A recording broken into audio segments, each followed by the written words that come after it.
Hola muchachas, este video es para que hagan este trabajo el jueves y el viernes.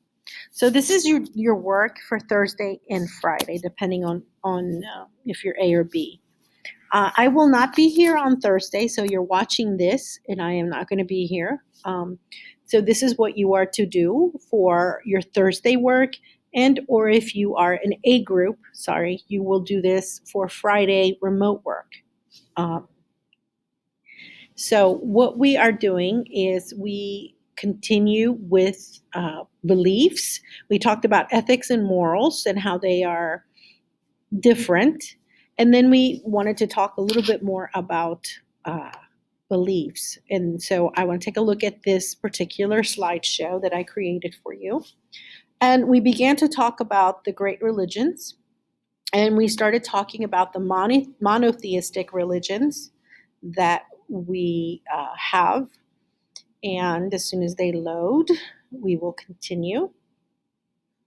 So monotheistic religions believe in only one God. And we began with Judaism. We covered Judaism.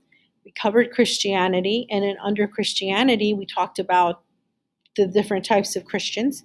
We have the Catholics with the Catholic Church. We have the Orthodox with the Orthodox Church. And we have Protestants with the various Protestant churches and the types of Protestants and the different groups within Protestantism. So those then we talked about Islam. So I want to just kind of cover Islam a little bit more because I didn't really go too deep into this one. So Islam is what we call a religion, a monotheistic religion, because they only believe in one God, and it's derived from Abraham. They have their own scriptures called the Quran. Okay, and so they believe that Muhammad is the last prophet that was sent by God, and that Gabriel the archangel was sent to Muhammad to give him information on basically how one should conduct themselves. So they also accept other prophets that came before the last great prophet, which was Muhammad, including Adam, Noah, Abraham, Moses, Solomon, and they believe that Jesus was a prophet, not the Messiah.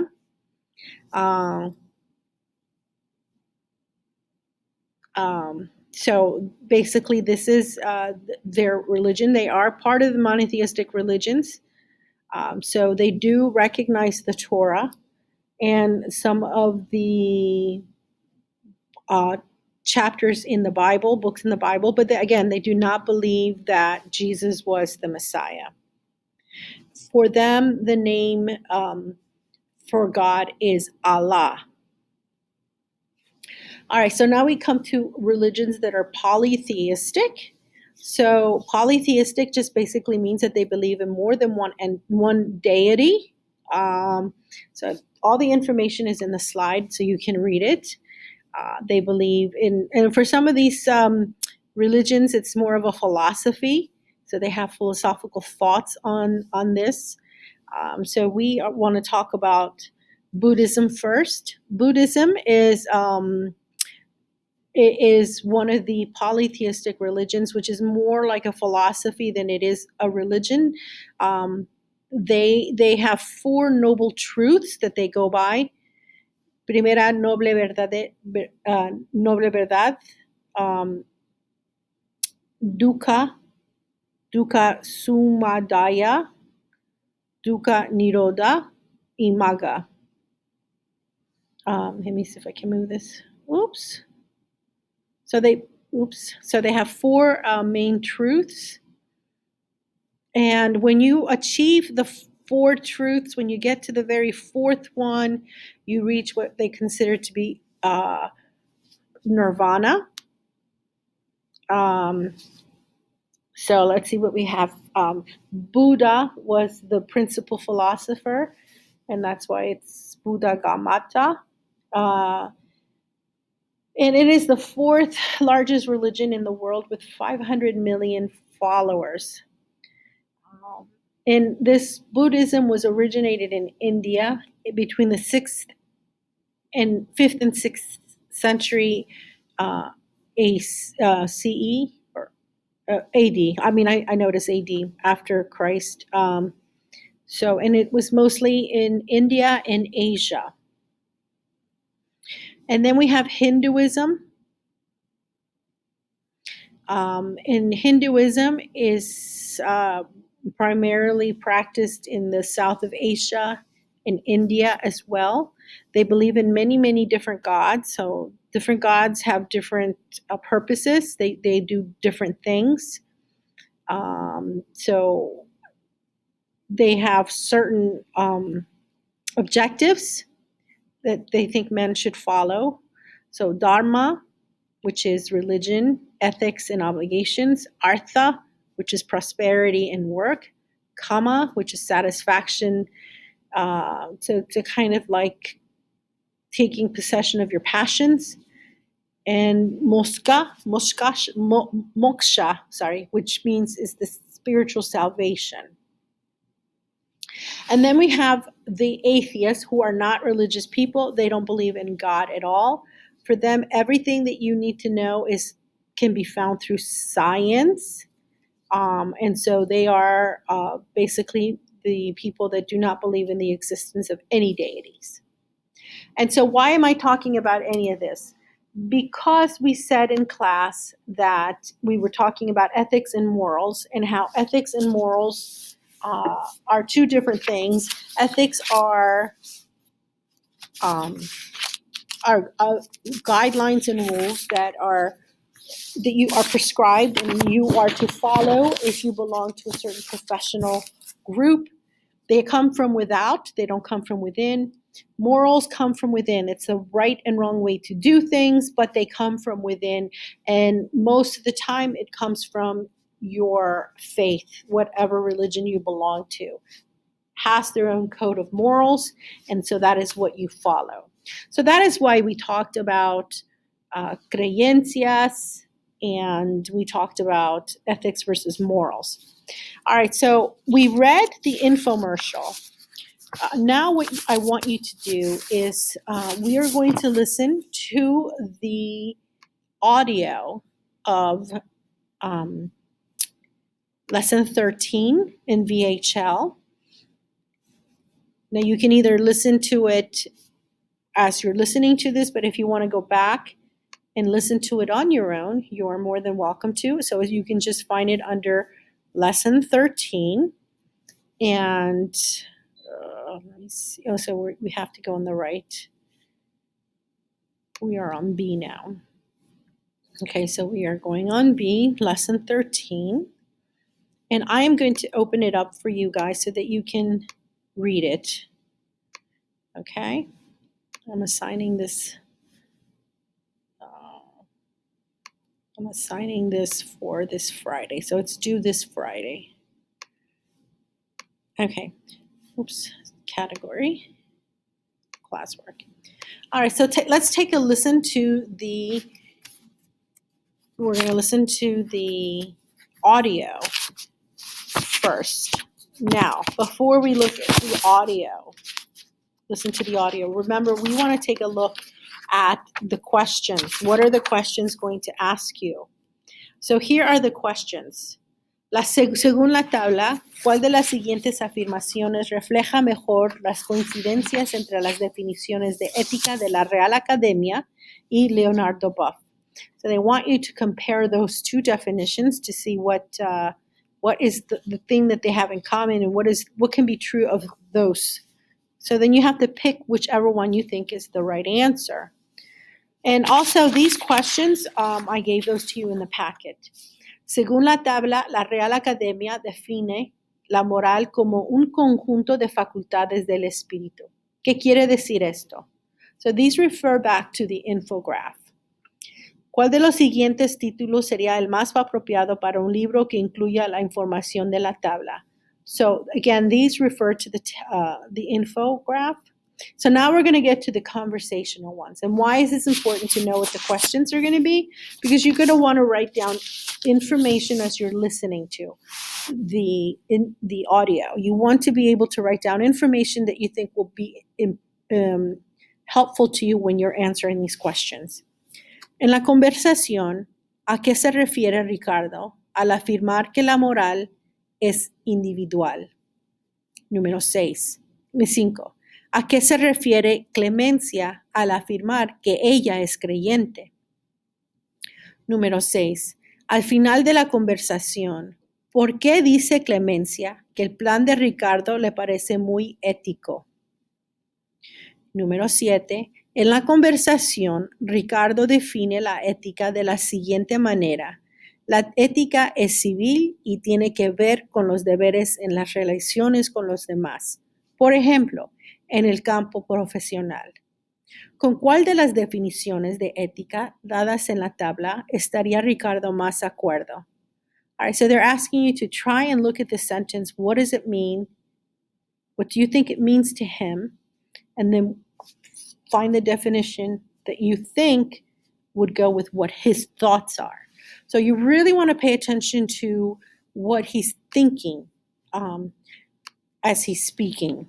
Okay, so let's go back to the conversation. It is 2 minutes and 47 seconds. All right, so for you, my friends that require a little help with the Spanish audio, just listen to it for the first time. The second time that you listen to it, because I want you to listen to it twice, the second time you're going to listen and take notes. My non-native speakers, though, at this time will show the audio text. Click on Show Audio Text, and you are going to try and translate it and understand what it means. So that is what I want you to work on. So I'm going to play it for you once. Let's go ahead and play this audio.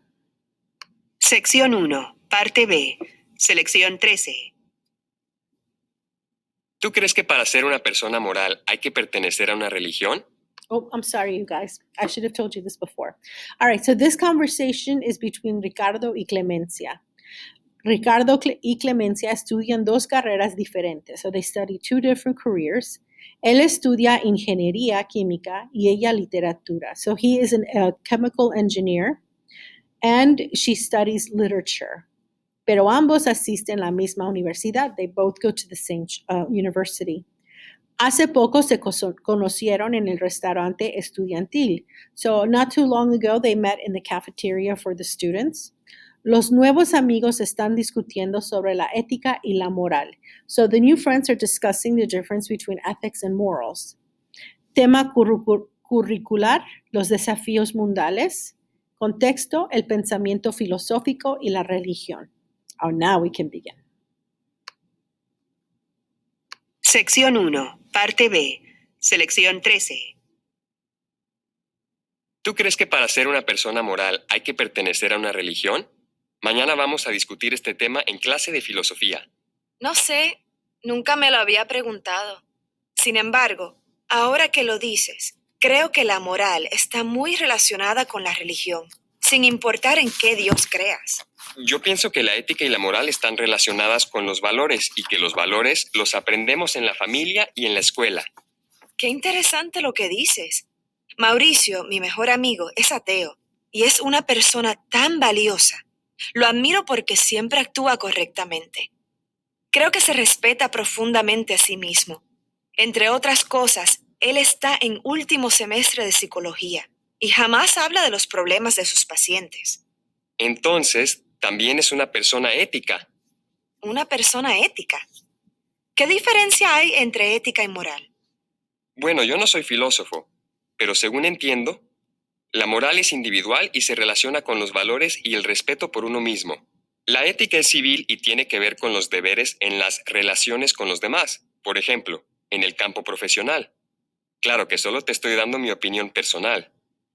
En otras palabras, la persona moral se respeta a sí misma y no hace cosas que vayan en contra de sus valores, aunque nadie la esté mirando. La persona ética respeta sus deberes sociales y no hace cosas que vayan en contra de ellos, aunque nadie la esté mirando. Uy, qué buena definición. ¿Y por qué crees que estoy estudiando literatura? Para ser una persona moral y que obra éticamente no hay que tener una religión, ¿no crees? Después de esta conversación ha cambiado mi punto de vista. Estoy de acuerdo contigo cuando dices que la moral y los valores los aprendemos en la familia y en la escuela, pero también en la religión. Yo soy creyente. Yo no, pero respeto tus creencias. Yo también respeto las tuyas. Entre otras cosas, ¿me autorizas para repetir mañana en clase tu definición de ética y de moral? Yo les cuento que tú eres la autora. Me parece muy ético que digas que yo soy la autora. Claro que puedes repetirla. Estaré encantada. Okay, muchachos. Sección 1. I'm sorry. Okay. Parte B. Okay, so what I want you to do, those of you that are not heritage speakers, you may show the audio text now and listen to it again and try to understand what it's talking about. Look for cognates. Look for words that look familiar. Those of you who are heritage speakers, you're going to listen to it again. This time you're going to take notes. When you are done on the packet that I gave you, you will then respond questions 1 through 7. When you are done with that, you may begin working on your remote work, which includes, well, we'll show it up here, the following stories that you're going to be listening to. Number 14, 16, and 17. Right? Those need to be done for remote learning so that you can get more experience. Keep seeing how well you do. If you don't, remember to do the activity. You have to do the activity, not just the readings and not just the listening, but also the activities. Okay, so that is your work for today. Remember to hagan buenas decisiones, make good choices, y manténganse saludables, and stay healthy. I will see you all next week. Adios.